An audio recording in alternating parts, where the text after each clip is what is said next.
Quando a gente fala sobre o requisito não funcional de desempenho, a gente está falando sobre dois aspectos, basicamente. Requisito de desempenho de tempo e de espaço. Então, tempo diz respeito a tempo de resposta, né? Dado uma determinada, a partir do momento que eu apertei um Enter ou que eu cliquei com o mouse, qual é o tempo que ele leva para me responder. E o outro diz respeito ao processamento, ao throughput, né? O tempo que ele leva para processar determinada informação, determinado conjunto de informações. E o espaço, que diz respeito à memória principal e à memória secundária, memória de armazenamento. O quanto que o meu sistema ocupa de memória principal e o quanto que ele vai ocupar de memória secundária, de unidade de armazenamento. Considerando que unidade de armazenamento não é exatamente, para a grande maioria dos sistemas, não é algo crucial. A gente tem, em sistemas de pequeno porte, a gente tem equipamentos com capacidade de armazenamento muito grande, localmente. Mas aí agora a gente já começa a pensar, primeiro, armazenamento de imagens, armazenamento de vídeos, de som, armazenamento nas nuvens, que a gente paga por ele. Então, voltou a ser, sim, um fator de grande relevância para os nossos sistemas. Bom, desempenho, então, ele é muito importante e ele vai afetar um outro requisito não funcional, que é o requisito de usabilidade. Que o requisito de usabilidade diz respeito a pessoa usar o sistema. Então, a satisfação, a facilidade, a tranquilidade, né, vamos colocar assim, de uma determinada pessoa, do usuário, tem diante do sistema. Se o sistema ele é muito lento, ele vai criar problema, ele vai reduzir a produtividade do seu usuário, né? Então, chega no ponto que ele não atende, chega no ponto daqueles que você está usando o sistema, na hora que você manda fazer uma determinada operação, você levanta, vai lá e faz um café, toma um café e volta, né? Assiste uma série e volta, porque ele é muito lento. Então, isso afeta a produtividade da pessoa e ela deixa muitas vezes de usar aquele sistema por causa desse problema. Da mesma forma, se ele requer muito de espaço de armazenamento, pode ser muito caro usar, né? Como eu falei, se você tem um software que você tem uma parte do armazenamento nas nuvens e você paga por esse armazenamento, seu software está ficando oneroso para ser usado, né? Então pode ser que o seu software não vale mais a pena para o cliente. Outra situação, se um software ele vai usar muita memória para ser executado, ele pode afetar outras aplicações. Então, é muito comum você ter um software que você tem que dizer assim, olha, quando eu uso, eu tenho que fechar tudo para poder usar aquele software. O que você faz? Você deixa de usar. Você substitui aquele software por outro software, né? Então, esse desempenho do sistema ele é muito importante. E aí a gente ainda tem uma outra situação que é importante também a gente ressaltar aqui agora. Um requisito ele vai impactar em outro requisito e ele pode ser conflitante com outro. Então, o que a gente quer? A gente quer um software com grande desempenho e alta confiabilidade. Mas se a alta confiabilidade significa, por exemplo, um armazenamento espelhado, ou um processamento espelhado, isso vai reduzir o meu desempenho, porque ele vai fazer tudo duas vezes. Então, a gente tem aí um conflito entre requisitos. Então, como é que a gente vai definir isso? Como é que a gente vai decidir isso?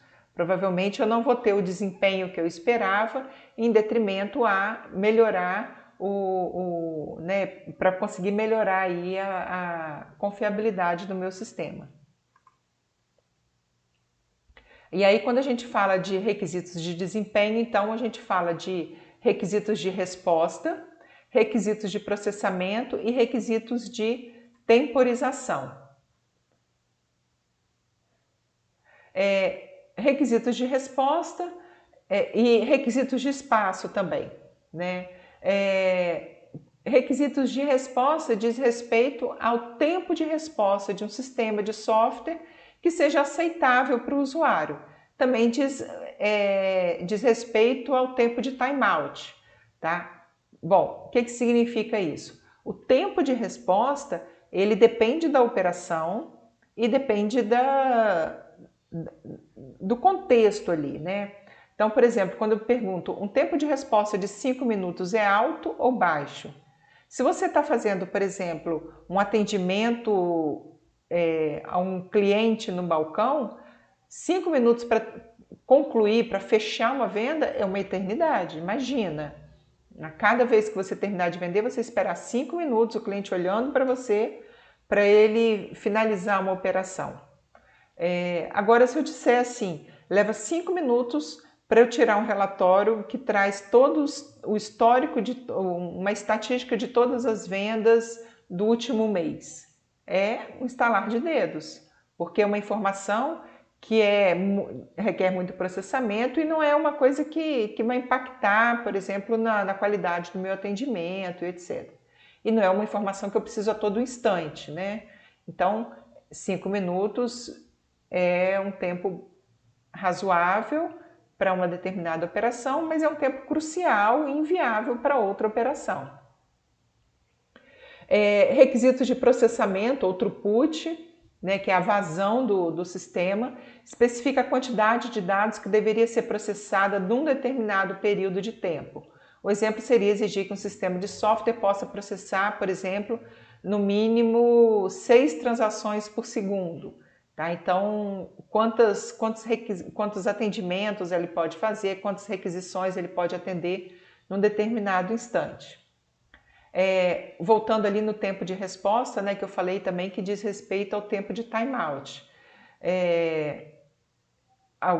Timeout significa você está usando o sistema, parou de usar, deixou ele quieto e ele fecha, ele sai.